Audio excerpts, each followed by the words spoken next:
你曾经用这样的方吗？知道过。Yes, many times. Many times? Many times. Wow. The knee should be up, kick. The toe should be straight. Having worked on kicks with the PAP, we thought this high roundhouse would be easy. But our kicks were too low and too slow for a standoff fight. That is horrible. So instead, Master Feng showed us a move essential to winning any standoff fight: the takedown. Nice. You're getting the bad end of this deal, buddy. If we didn't use this move on Jan, he was going to use it on us. And something told me we wouldn't be springing back up like these guys. Oh, he's right up. Who are these people? Like the sweep we learned with the Marines, the Sanda takedown begins as a defense against a roundhouse. So the move itself is pretty basic, Jason. It's just the kick coming in, and he's catching it because you got a glove on, you can't grab. So you got to catch here. As your opponent launches the kick, you step in and grab the leg, trapping it between your forearm and torso. With your opponent's entire body weight now supported by his back leg, you step forward, forcing him slightly off balance. From that point, a simple sweep above his heel can break your opponent's center of balance entirely and bring him to the ground. The power of the takedown is derived from the simple mechanical advantage you hold over your opponent. By wrapping up his striking leg at the upper thigh, you've placed your opponent in what's called conditional stability. If he remains stationary, he could technically maintain his balance indefinitely.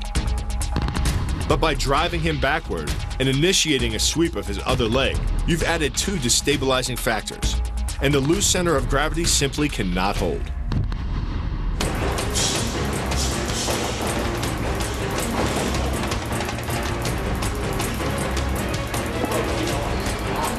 Sanda fighters are unbelievably fast.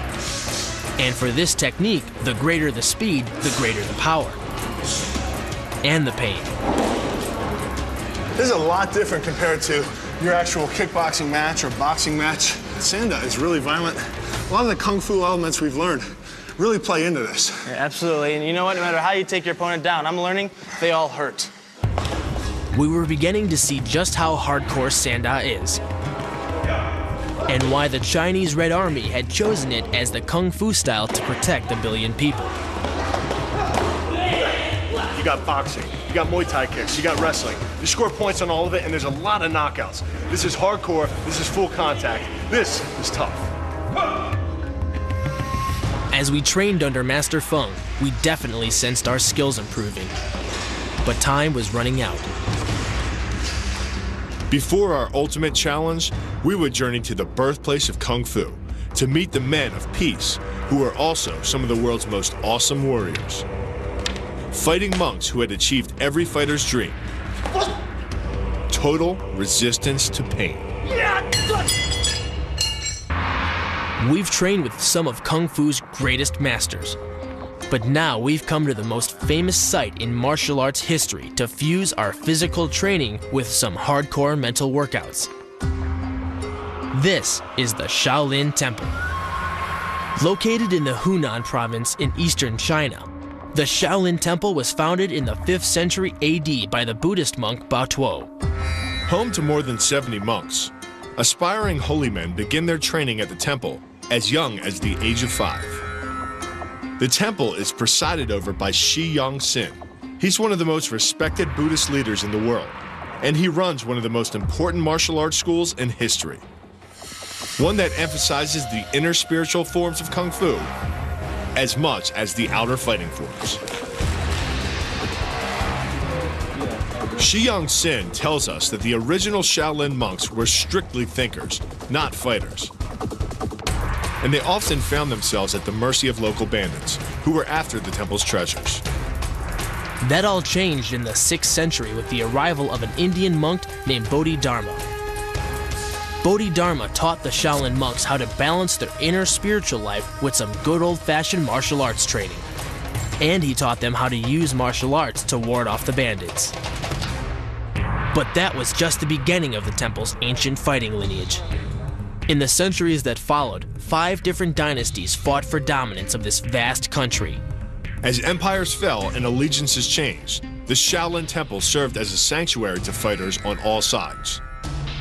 The diversity of styles that were represented by these fugitives made the temple the most important site in China for the development of new mental and physical kung fu techniques. I thought my 15 years of martial arts training was impressive, but with 15 centuries of martial arts history everywhere we looked, the Shaolin Temple was awe-inspiring. Just the place to immerse ourselves in kung fu before the big fight. But if we wanted to train like monks, we first had to look like monks. These robes symbolize the purity of the monk's dedication to Buddha and to kung fu. But we weren't just given the costume. We were also given the weapons. Thank you. Weapons training has been an essential part of kung fu since Bodhidharma's arrival. The earliest weapons were simple but deadly. And the oldest of them is the Shaolin staff, or gun. We'd worked with sticks before in our Eskrima training in the Philippines. But the Shaolin staff is 3 times as long as an Eskrima baston, and 3 times as difficult to handle. What's this? Groin. Yeah, you think about it, groin someone. Go! Grabbing it and going down. Swipe. Go. I wonder if any of this translates into empty hand. I think so. It's visualization, it's technique. You meditate during the fight, and you only think about one thing. Hitting your opponent in the groin. That's right. Other Shaolin training techniques were about getting inside your opponent's head, like working with the 9-ringed saber, or guandao. Monks first used the guandao in the 8th century to cut off the legs of their opponent's horses. The 9 steel rings attached to the blade were designed to produce a rattling, ghost-like sound that was said to have terrified the monks' enemies. This could slice and dice a whale. So you're using your foot to kick it up? Got that? Kick and then downward cut up. Blade facing up. Blade facing. I'm gonna stand away from you, buddy. 1. Okay? Man, that feels good. Feels powerful.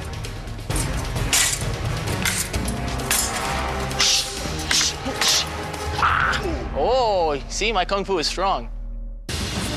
But the heart of the monk's training is the empty hand techniques Bodhidharma brought to the temple in the 6th century.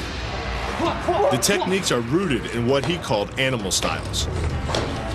And they required the monks to be as much students of nature as they are martial arts. There's the eagle style, which demands a fighter envision himself a bird of prey, swooping in for strikes to the eyes and throat. The snake, which is based on a philosophy of circular movements and quick strikes. And the praying mantis, which requires a fighter to keep his hands in a hook formation, mimicking the killer instincts of one of Mother Nature's most menacing creations. But my favorite animal style is the tiger. This fast and efficient system is based on the tiger's pouncing movement. And fighters use a unique claw hand formation that concentrates all the power of the fist into the opponent's vital points. With this tiger technique in Kung Fu, they actually hit the vital points and then they rip to make that pain even more intense. So instead of this or this, they actually take their fingers and come in. You feel that, Jason? Feel it, Bill. Other than their connection to the natural world, Bodhidharma's animal styles have something else in common. It's called Qi. Literally meaning life force, Qi is the energy within every individual. Bodhidharma taught the Shaolin monks that they can harness this energy through intense physical workouts. That's why it's called 2 fingers Zen right there. And meditative breathing exercises. This helps them arrive at a supreme mental state, a state where they feel no pain and have superhuman strength. To find our own Qi, we had to prepare our bodies and minds for enlightenment. For the next several hours, we honed our Kung Fu forms, both external and internal, while balancing on river rocks. 1. We pounded wooden pillars, 2. 7, 8. and punch through bags of beans. Training with the monks was not easy. But as we absorbed the pain, we felt our minds slowly opening.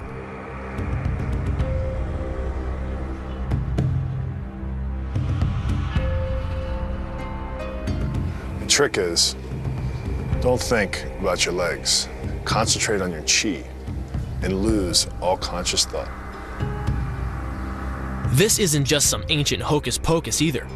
Modern medical research has proven that the meditative powers of qi can lower the chemical byproducts of stress and pain and induce favorable, pain-free brainwaves.